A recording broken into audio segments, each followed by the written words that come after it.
Hello दोस्तों, I believe आपने मेरा पहले का वीडियो देखा होगा जिसमें मैंने डिजिटल मार्केटिंग को कंपेयर करके बताया था और डिजिटल मार्केटिंग में आपको स्विच क्यों करना चाहिए, डिजिटल मार्केटिंग ट्रेडिशनल मार्केटिंग से बेहतर है ये भी बताया था मैंने। तो आज मैं लेके आया हूँ बहुत ही interesting topic, reality of digital marketing का सच क्या है और आपके ही पूछे गए बहुत सारे क्वेश्चन का आंसर जो इस वीडियो में मैं आपको दूंगा।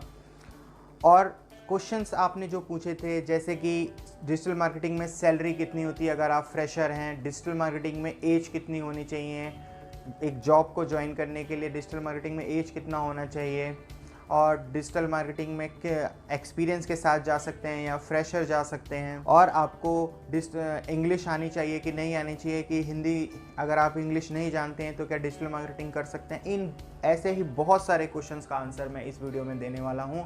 अगर आप मेरे चैनल पे फर्स्ट टाइम आए हैं तो लाइक करिए, शेयर करिए, सब्सक्राइब करिए। मैं हूं अजय ठाकुर और आप देख रहे हैं द डिजी लाइव, बोले तो डिजिटल ज्ञान।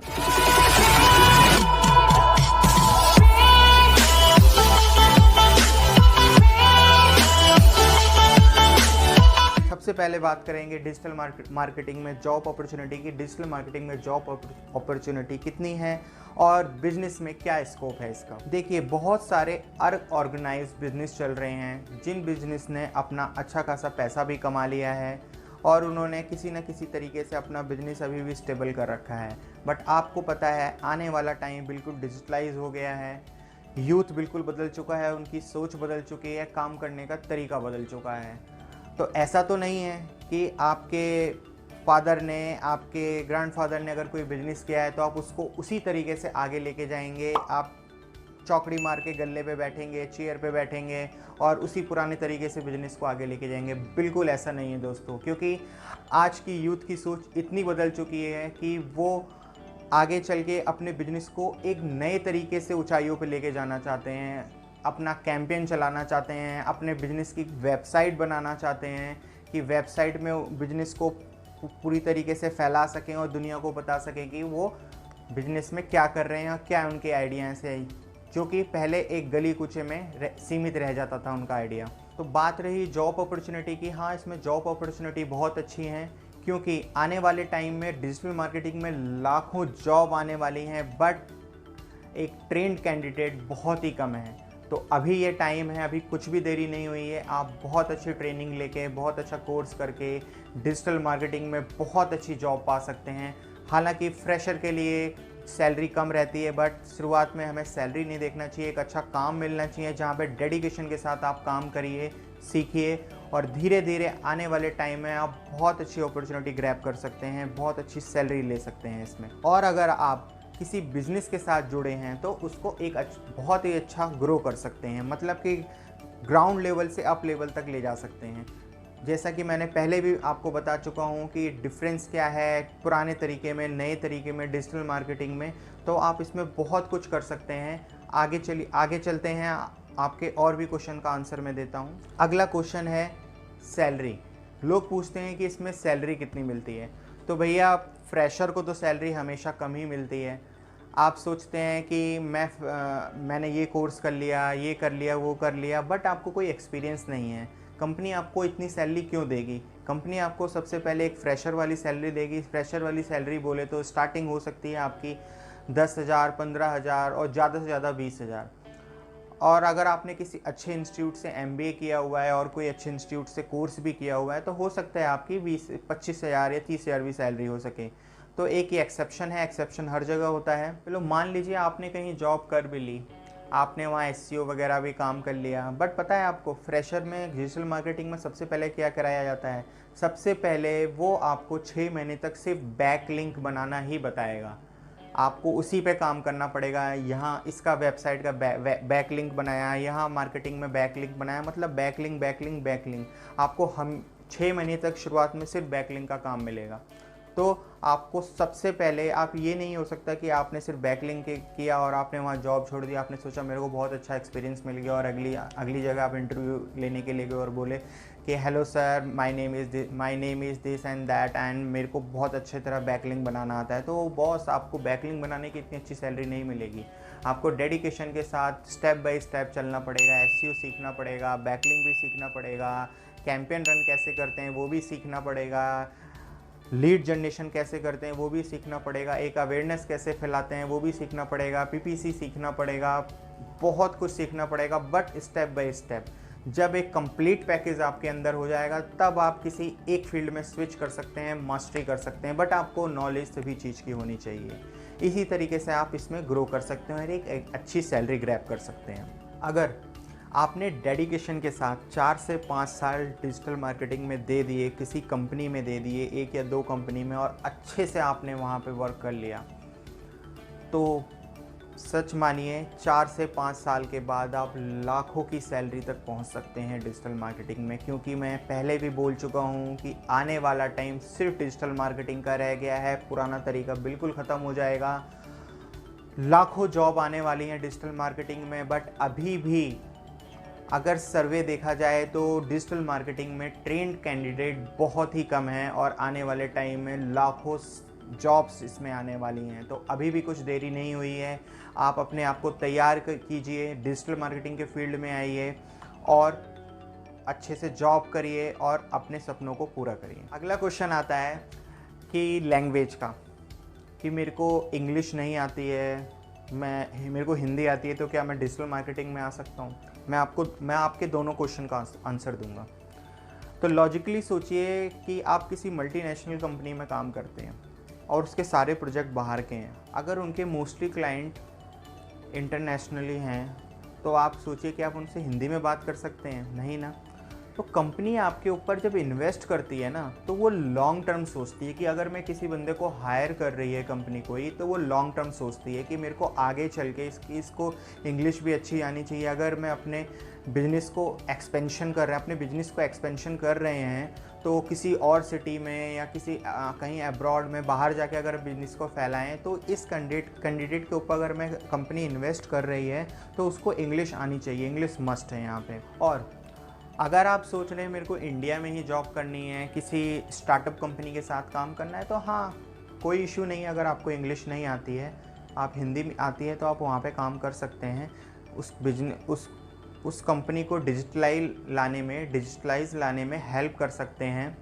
आप पहले अपने काम पे फोकस करिए, उस कंपनी की ग्रोथ को एक्सपेंड करिए उसकी कंपनी की ग्रोथ को। और इंग्लिश सीखना कोई रॉकेट साइंस की नहीं है। आपको इंग्लिश इतनी आनी चाहिए कि आप अपनी बात को समझा सकें, लिख सकें और बोल सकें। और बात रही इंग्लिश बोलने की, तो भैया वो धीरे धीरे आ ही जाती है।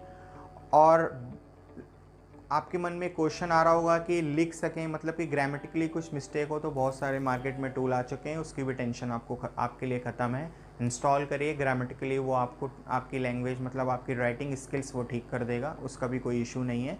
और बात रही इंग्लिश बोलने की, तो वो धीरे धीरे एक्सपीरियंस के साथ आपको आ जाएगी।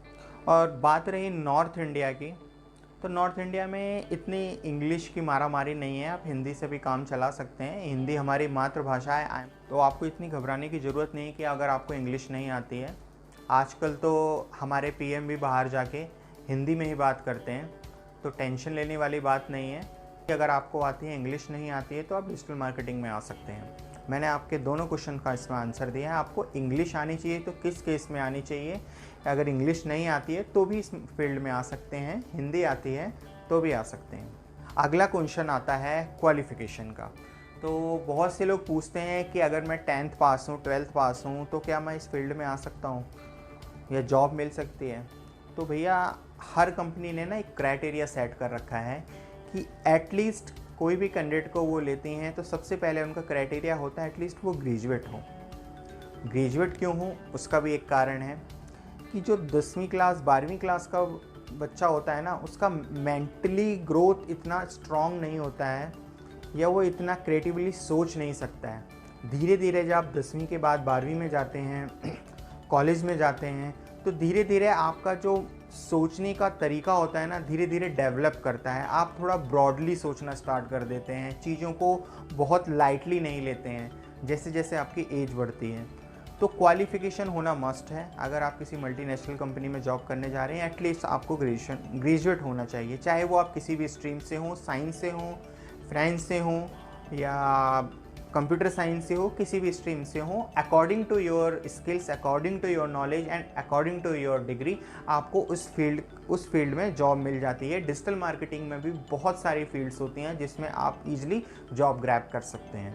तो क्वालिफिकेशन का है तो एटलीस्ट ग्रेजुएट आप होने चाहिए। बात रही कि ग्रेजुएट होना ही क्यों मस्ट है, तो इसका एक लॉजिक ये भी है कि बंदा जब धीरे धीरे अपनी एजुकेशन लेवल बढ़ाता है तो उसके अंदर ना मैच्योरनेस आ जाती है और एक एक्सपीरियंस भी आ जाता है। तो कंपनी हमेशा एक एक्सपीरियंस बंदे को लेती है जिसके पास मैच्योरनेस हो, ब्रॉडली सोच सकता हो, क्रिएटिवली उसका दिमाग हो। तो आपको ना एकदम से सभी चीज़ में स्पेशलाइज नहीं होना है, धीरे धीरे स्टेप्स लेने हैं। जैसे पहले आप एसईओ में स्पेशलाइज्ड हो गए, एसएमएम में स्पेशलाइज्ड हो गए, पीपीसी में स्पेशलाइज्ड हो गए, गूगल वर्ड में स्पेशलाइज्ड हो गए, लीड जनरेशन में हो गए, अवेयरनेस कैंपेन चलाने में स्पेशलाइज्ड हो गए। मतलब कि धीरे धीरे आपको स्टेप्स लेना है। जब एक कंप्लीट पैकेज बन जाता है तो ईज़िली आप अपने आप को स्विच कर सकते हैं, एक मैनेजर की पोस्ट ले सकते हैं। मतलब कि ईज़िली आप अपने आप को ग्रोथ कर सकते हैं। अगला क्वेश्चन आता है एज का। तो लॉजिकली सोचिए, कोई कंपनी क्या किसी कम एज वाले बंदे को रखेगी क्या कि पहले उस पर इन्वेस्ट करेगी, उसको सारा काम सिखाएगी, सारे डिजिटल मार्केटिंग के सारे टूल सिखाएगी, फिर उसकी सैलरी बढ़ाएगी? नहीं, ऐसा नहीं है। एटलीस्ट आप ग्रेजुएट होने चाहिए और आपकी एज 20 साल से ऊपर होनी चाहिए। यानी कि 22 और 30 साल का जो टाइम होता है ना, वो एक क्रिएटिवली दिमाग का होता है। मतलब 30 साल तक बंदा ना आराम से अपनी जॉब को स्विच कर सकता है, इस फील्ड में आ सकता है। 30 साल के बाद होता क्या है, बंदा सोचता है कि मेरे को बस एक कंपनी में स्टेबल हो जाना चाहिए, इतना स्विच नहीं मारता है। फिर वो क्या करता है कि अगर उसके पास कंप्लीट पैकेज है, सारी नॉलेज उसके पास है, तो वो सोचता है कि मेरे को अब एक ग्रोथ मिल चुकी है, अब मेरे को किसी एक फील्ड में स्पेशलाइज्ड होना है। जैसे उसको डिजिटल मार्केटिंग मैनेजर बनना है, एक टीम लीड बनना है, मतलब धीरे धीरे ग्रोथ करके डिजिटल मार्केटिंग हेड बनना है। मतलब वो स्पेशलाइजेशन के पीछे भागता है। फिर 22 से 30 साल की एज में आप सीखिए, स्पेशलाइज्ड होइए किसी फील्ड में, स्टेप बाय स्टेप्स चलिए डिजिटल मार्केटिंग में, और उसके बाद आप स्टेबल होने के बाद स्पेशलाइज्ड होइए और अपनी अच्छी ग्रोथ लीजिए कि मैनेजर बनिए, डिजिटल मार्केटिंग हेड बनिए। According to your knowledge, according to your skills, you can switch easily. अगला क्वेश्चन आता है कि लोग पूछते हैं कि डिजिटल मार्केटिंग में आने के लिए क्या मेरे को कोडिंग की ज़रूरत है, क्या मेरे को कोडिंग आनी चाहिए? ऐसा बिल्कुल भी नहीं है, आपको कोडिंग वोडिंग की कोई ज़रूरत नहीं है। हाँ, छोटा मोटा HTML कोडिंग जो होती है वो डिजिटल मार्केटिंग के कोर्स में सिखा दिया जाता है, तो कोडिंग की इतनी यहाँ पे ज़रूरत नहीं है। हाँ, आपको वर्डप्रेस, कुछ कंपनियाँ मांगती हैं कि वर्डप्रेस में आपको वेबसाइट बनाने आनी चाहिए, वो बहुत ही ईजी है। बहुत सारे टूल्स होते हैं वर्डप्रेस में वेबसाइट बनाने के लिए। वो आने वाली वीडियो में मैं आपको वो भी यहाँ पे बता दूंगा कि वर्डप्रेस में वेबसाइट कैसे बनाते हैं। बहुत ही ईजी तरीका है वर्डप्रेस में वेबसाइट बनाने का, जिससे ईजिली आप वेबसाइट बना के आप अपना बिजनेस स्टार्ट कर सकते हैं। आप अपना कैंपेन चला सकते हैं कि आप वर्डप्रेस में वेबसाइट बनाते हैं। ईजिली आप एक क्लाइंट से 15 से 20 हज़ार रुपये ले सकते हैं वर्डप्रेस में वेबसाइट बनाने का। तो वो भी आने वाले वीडियोज़ में मैं आपको बता दूँगा स्टेप बाय स्टेप प्रैक्टिकली कि आपको वर्डप्रेस में वेबसाइट कैसे बनानी है।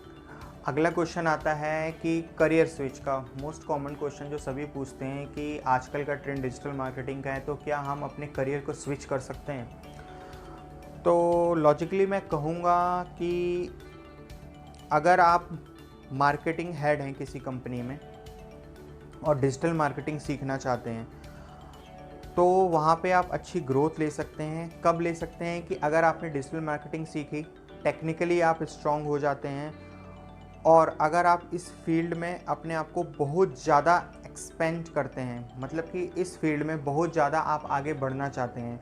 एक तो आप एक अच्छी खासी पोजीशन पे ऑलरेडी हैं, आपका नेटवर्क ऑलरेडी स्ट्रॉन्ग होगा, आप बहुत अच्छे अच्छे लोगों को जानते भी होंगे, और आपका एक माइंड एक ब्रॉड, मतलब कि क्रिएटिवली ऑलरेडी सोच रहा है, और बहुत सारे प्रोजेक्ट पे आप काम भी कर चुके हो, और आप टेक्निकली डिजिटल मार्केटिंग सीख भी लेते हो, तो आप इजीली स्विच कर सकते हो और एक अच्छी जॉब पा सकते हो। तो अगर आप डिजिटल मार्केटिंग में करियर स्विच करना चाहते हैं, मान लीजिए आपको 10 साल का एक्सपीरियंस किसी और फील्ड में है और आप सिर्फ मार्केटिंग कंडीशन को देख के डिजिटल मार्केटिंग में स्विच करना चाहते हैं तो मैं कहूँगा आप मत करिए, क्योंकि आप ऑलरेडी अपना बहुत सारा टाइम एक दूसरी फील्ड में इन्वेस्ट कर चुके हैं, वहाँ की नॉलेज ले चुके हैं और एक अच्छी पोजीशन पे भी पहुँच गए हैं। और अगर आप दोबारा से डिजिटल मार्केटिंग की स्किल सारी सीखते हैं तो हो सकता है आप उसको सीख भी जाएं, और अगर आप किसी दूसरी जगह जाते हैं डिजिटल मार्केटिंग कंपनी में, एक एज ए फ्रेशर आप कंसिडर नहीं करे जाएंगे, क्योंकि आपके पास 10 साल का एक्सपीरियंस है, बट वो एक्सपीरियंस आप किसी और फील्ड का है। तो हो सकता है कि आपकी सैलरी भी कम मिले आपको अकॉर्डिंग टू कि आपको जितनी पहले सैलरी मिलती थी। तो मैं कहूँगा कि अगर आप पैशनेट नहीं हैं, एक मार्केटिंग कंडीशन को देख के जा रहे हैं, तो आप मत करिए।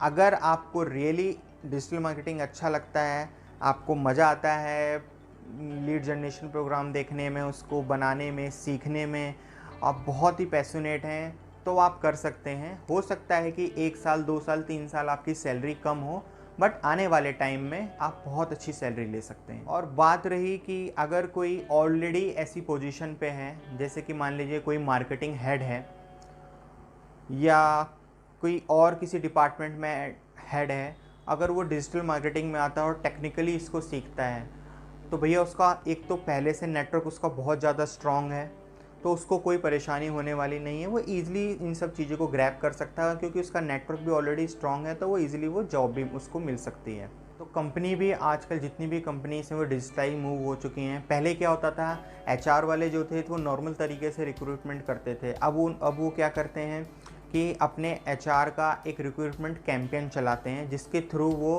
कैंडिडेट्स को बुलाते हैं, उनको जॉब देते हैं। तो HR क्या कर सकता है, अपने आप को डिजिटलाइज मूव कर सकता है, अपना कैंपेन चला सकता है, रिक्रूटमेंट का कैंपेन चला सकता है। फाइनेंस वाले के लिए ज़्यादा अपॉर्चुनिटी नहीं है, वो अपना फाइनेंस का डेटा डिजिटलाइज बना सकता है, एनालिटिक्स में जा सकता है, वो अपने डेटा को एनालाइज कर सकता है। हाँ, सेल्स के लिए मैसिव ग्रोथ है, सारा काम सेल्स का यहाँ पे है। वो अपने बिजनेस को, सेल्स को डाउन मतलब कि सेल्स को 0 लेवल से अप लेवल तक पहुंचा सकता है, मैसिवली ग्रोथ कर सकता है। सेल्स की बहुत ज़्यादा अपॉर्चुनिटी डिजिटल मार्केटिंग में है। वो क्लाइंट्स ईजिली से ढूंढ सकता है, लीड जनरेशन प्रोग्राम चला सकता है। अगर आप रियल एस्टेट में हैं तो ईजिली अपनी प्रॉपर्टी को सेल आउट कर सकते हैं, कैंपेन चला सकते हैं। इंटीरियर डिज़ाइनर हैं तो ईज़िली आप अपना इंटीरियर डिज़ाइनर का कैंपेन चला सकते हैं। और अगर आपका बिजनेस कोई रिटेलर का है तो आप उसको भी चला सकते, मतलब कि सारा कंप्लीट पैकेज डिजिटल मार्केटिंग में। आप किसी भी फील्ड से हैं, आप डिजिटल मार्केटिंग में आ सकते हैं और मैसिवली ग्रोथ ले सकते हैं। और जैसा कि मैं सारी वीडियो में बताता हूँ कि आने वाला टॉपिक मेरी वीडियो में क्या रहता है, मैं वो भी इस वीडियो में बता देता हूँ अपनी करंट वीडियो में। तो इस वीडियो को मैं ज़्यादा स्ट्रेच नहीं करूँगा, बने रहिए मेरे साथ। अगर आप मेरे चैनल पर फर्स्ट टाइम आए हैं तो लाइक करिए, शेयर करिए, सब्सक्राइब करिए। नेक्स्ट टॉपिक रहेगा SEO, सर्च इंजन ऑप्टिमाइजेशन के बारे में मैं आपको बताऊंगा कि वो सर्च इंजन ऑप्टिमाइजेशन क्या होता है, उसका ओवरव्यू दूंगा और बहुत कुछ डिस्कस हम करेंगे। तो बने रहिए मेरे साथ। आप देख रहे थे द डिजी लाइफ, बोले तो डिजिटल ज्ञान।